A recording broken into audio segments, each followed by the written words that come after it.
Hola, buenas tardes.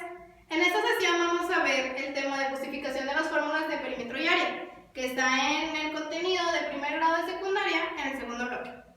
Nos vamos a enfocar precisamente en las áreas y cómo encontrar sus fórmulas.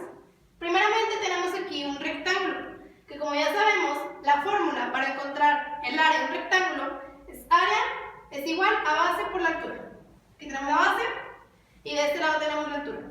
Pero por ejemplo, si queremos encontrar la fórmula de alguna figura como lo es el rombo, podemos en el mismo rectángulo que tiene la misma base y la misma altura hacer unos cortes pertinentes. Aquí lo muestro.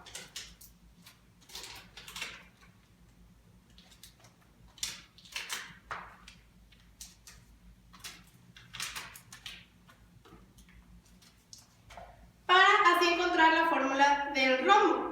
¿Cómo lo vamos a hacer? Bueno, aquí tenemos la base, que como podemos ver coincide perfectamente con la diagonal menor de un rombo.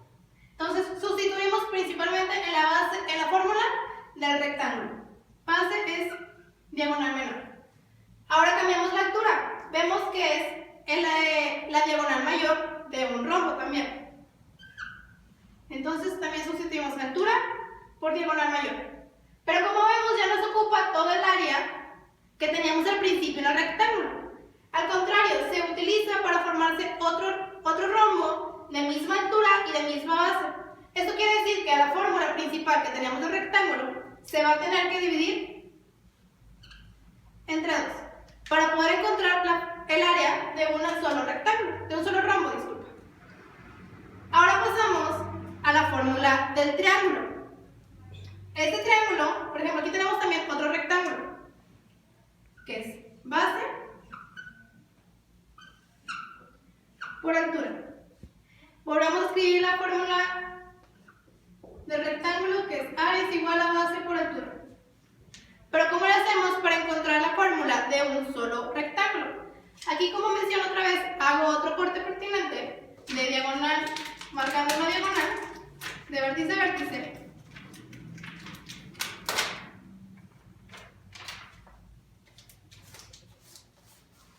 Vemos que este triángulo sigue teniendo la misma base y la misma altura que teníamos al principio con el rectángulo. Entonces, nos quedamos con lo mismo. Volvemos a poner base por altura, pero como mencioné con el rectángulo también, no podemos simplemente dejar así la fórmula, ya que tenemos que dividirla entre dos, porque salen dos triángulos exactamente iguales.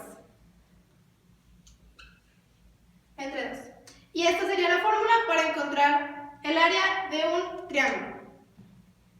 Ahora pasamos con la fórmula del romboide.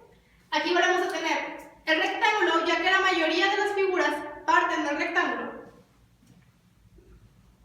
Y volvemos a escribir la fórmula del rectángulo, que es área es igual a base por altura. Base por altura.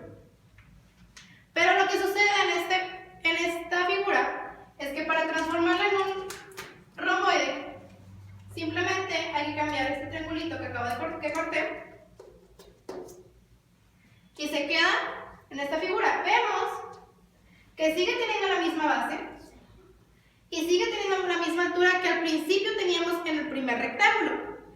Y ahora vamos a transformar la fórmula a un romboide. Vemos que tenemos la misma base y vemos que tenemos también la misma altura. ¿Qué pasa aquí en comparación de las demás figuras? Aquí no se forma otro romboide igual, se forma simplemente un solo romboide y se utiliza absolutamente todo el área que teníamos al principio. Entonces, a la fórmula no hay que hacerle absolutamente nada más. Esta es la fórmula para terminar el área del romboide. Ahora vamos a hacer nuestro formulario. Ya tenemos que el rectángulo área es igual a base por altura. El rombo ya mencionábamos que vamos a cambiarlo, pero para que se escuche un poco mejor vamos a poner la diagonal mayor al principio. Solo por cuestión de orden. Diagonal menor, diagonal mayor decimos que es la altura. Diagonal menor, la base. Y entre dos porque encontrábamos que eran dos rombos exactamente iguales.